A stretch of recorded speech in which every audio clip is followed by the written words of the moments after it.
Assalamualaikum warahmatullahi wabarakatuh. Kita lanjutkan lagi kajian kita. Ini sebuah makalah prospek hukum Islam di Indonesia diuraikan oleh Dr. Andes Marwoto Al-Muklasin. Saudara-saudara para pemirsa channel Kereweng Aji yang berbahagia, Assalamualaikum warahmatullahi wabarakatuh. Bismillahirrahmanirrahim. Peranan hukum Islam dalam pembangunan hukum di Indonesia. Dalam konsideran Dekret Presiden 5 Juli 1959 dinyatakan bahwa kami berkeyakinan bahwa Piagam Jakarta tertanggal 22 Juni 1945 menjiwai Undang-Undang Dasar 1945 dan adalah merupakan suatu rangkaian kesatuan dalam konstitusi tersebut. Kata menjiwai dalam konsideran tersebut berarti secara negatif tidak boleh dibuat peraturan perundang-undangan di negara Republik Indonesia yang bertentangan dengan syariat atau hukum Islam bagi pemeluk-pemeluknya, dan secara positif bagi pemeluk Islam diwajibkan menjalankan syariat atau hukum Islam. Untuk itu harus dibuat peraturan perundang-undangan yang memperlakukan hukum Islam dalam hukum nasional. Hal serupa juga dikemukakan Perdana Menteri Juanda pada tahun 1959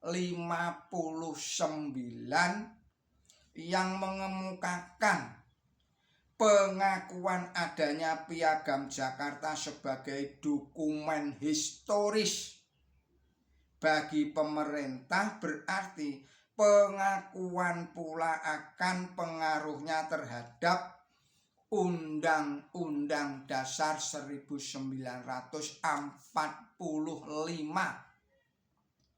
Jadi pengakuan tersebut tidak mengenai pembukaan Undang-Undang Dasar 1945 saja, tetapi juga pasal 29 Undang-Undang Dasar 1945, pasal mana selanjutnya harus menjadi dasar bagi kehidupan hukum.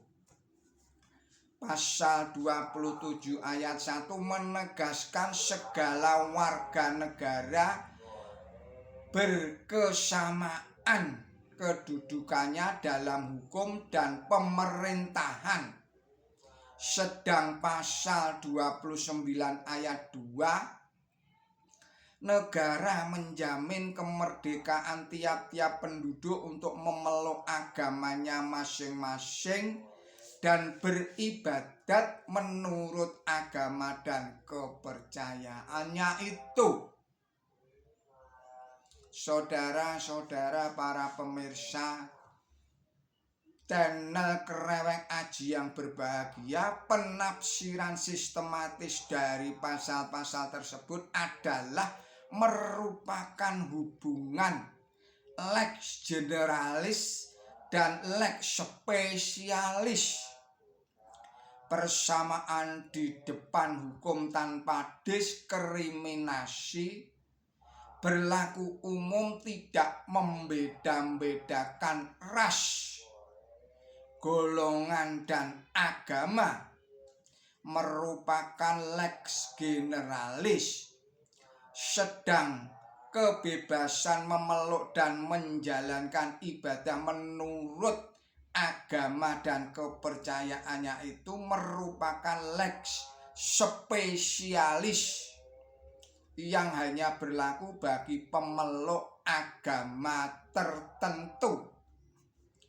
Berdasarkan uraian tersebut dapat dimengerti bahwa Pancasila dan Undang-Undang Dasar 1945 secara historis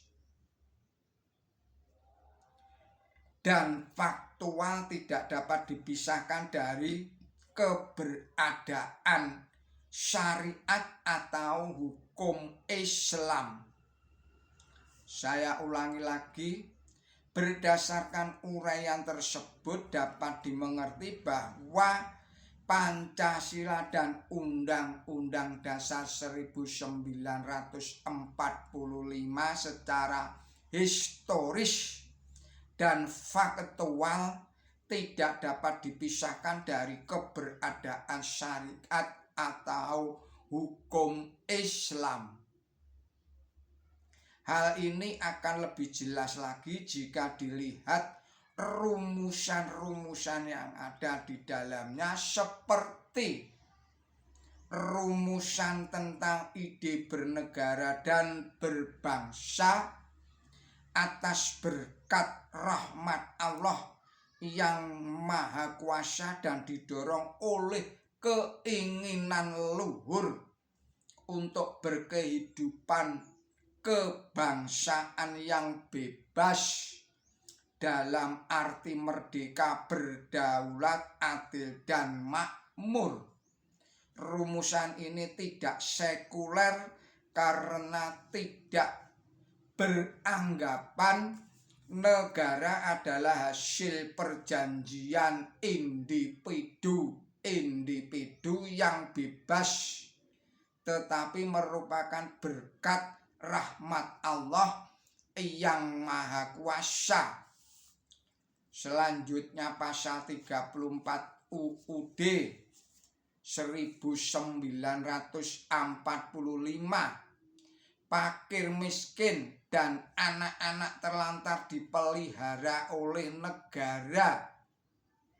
Rumusan ini jelas berasal dari surat Al-Ma'un. Kemudian pasal 29 ayat 2, negara menjamin pemeluk agamanya masing-masing. Sekali lagi saya ulangi, pasal 29 ayat 2, negara menjamin kemerdekaan penduduk untuk memeluk agamanya masing-masing. Rumusan ini berasal dari Islam bahwa dalam hal beragama tidak ada paksaan. Prospek hukum Islam di Indonesia.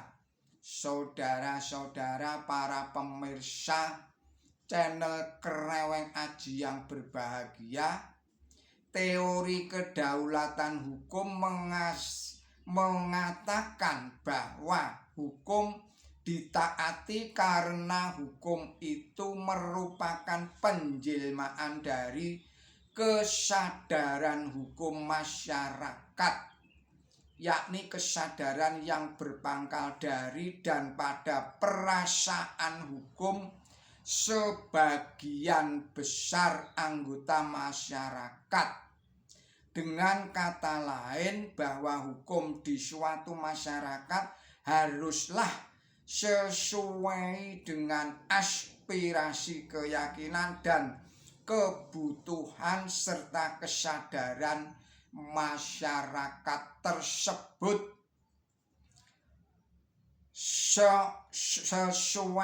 Saya ulangi lagi, sesuai dengan kondisi masyarakat Indonesia yang mayoritas Islam, di mana hukum Islam melekat disadari dan dijalankan oleh pemeluknya dalam kesehariannya.